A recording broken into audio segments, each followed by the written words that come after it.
Greetings. I am Dr. Ben Reese, Associate Dean for Vocational Formation at ACU Dallas and the Director for the Center for Vocational Formation. Fall is one of my favorite times of year. There's something about the cooler weather, the changing of the leaves, and anticipation of winter that I just love. Few things make for a more perfect day, like a warm cup of coffee, questionably chilly weather outside, preferably a bit overcast and rainy, and a comfy chair with a blanket to curl up into, with a good book of poetry or fiction. There's just something about fall that makes me want to slow down, makes me want to breathe. There's something about fall that makes my body resist the urge to rush into the next thing, but actually make the decision to rest.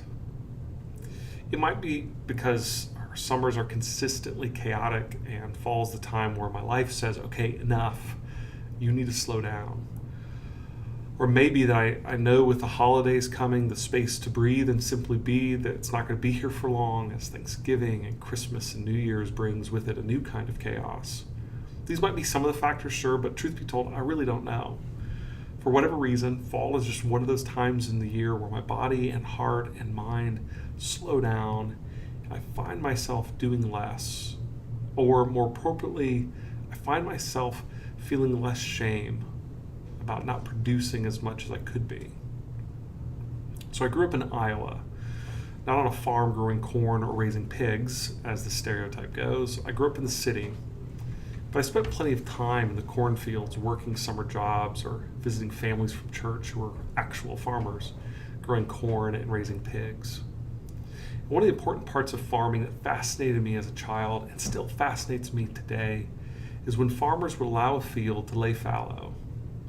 This is when farmers do not plant any crops in a portion of their fields for up to a year. Over time, as portions of their field lay fallow, eventually every part of their field will have a season of rest. And I remember wondering as a child, as I would see this large chunk of land barren while the other parts of the field were green with stalks of corn, why wouldn't they just plant corn there? Aren't they losing money by not taking advantage of all that land? But every farmer, and probably a good gardener, knows if you never give the land the chance to rest, all of your crops will suffer in the long run. And you'll actually lose far more profit by planting year-round on every square inch of your land than allowing land to lay fallow from time to time. And although fallow means inactive, it is not an unproductive season. It's actually quite the opposite, as the soil regains the necessary nutrients and structure to support life and vitality of future crops. It looks like nothing is happening, but it is that nothing that actually supports the life and activity to come. I think there's much to learn from the earth and agriculture and the rhythms of creation that crops like corn are bound to. Most significantly, at least for our purposes right now, is this notion of allowing our lives a season to lay fallow, a season of rest and quiet where the pressures to produce and maintain and grow and nurture are put in another place so we can simply be.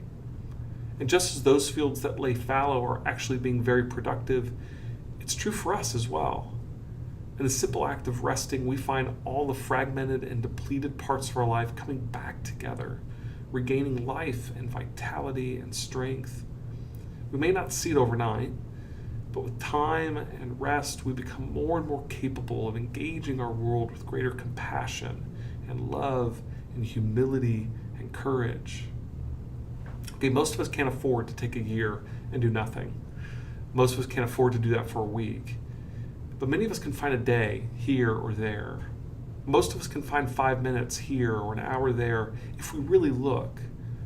The illusion that most of us live under, the illusion that we have no time, is just that. It's an illusion. So here's the invitation. Because you are not an infinite resource, because you have limitations, stop trying to convince yourself otherwise. Stop trying to just push through while telling yourself that rest can wait. Lay fallow for a time so that your life can regain the vital nutrients and repair it needs to live in this world. Maybe it's just 5 minutes a day of silence. Maybe it's a simple walk in the evenings or early mornings without headphones Maybe it's taking an entire day without screens or projects or conversations and choosing to simply rest. Whatever it is, find ways to embrace the rhythms that crops and creation have been trying to teach us for centuries. That is the rhythm of rest. One of the things we're really excited about ACU Online is the development of a brand new center. In September, we launched the Center for Vocational Formation. And the center's mission is to equip individuals, organizations, and faith communities to experience the connection between their work and faith with greater attention and intentionality. Please take a few minutes to head over to our website, acucvf.com, and take a look at the resources, see what programs we're developing, and give us a holler if you have any questions. The work you do matters. It matters to the world. It matters to God.